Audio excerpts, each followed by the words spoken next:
प्रहार जनशक्ती पक्षाचे संस्थापक माननीय आमदार बच्चूभाऊ कडू यांच्या मार्गदर्शनाखाली शासकीय विश्रामगृह हदगाव येथे नुकतीच आढावा बैठक संपन्न झाली।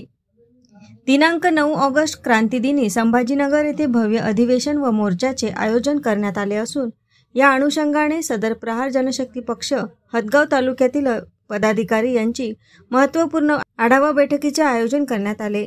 यावेळी उपस्थित प्रहार जनशक्ती हदगाव तालुकाध्यक्ष अनिल पाटील कदम यावेळी पदाधिकारी पदनियुक्त सोहळा संपन्न झाला।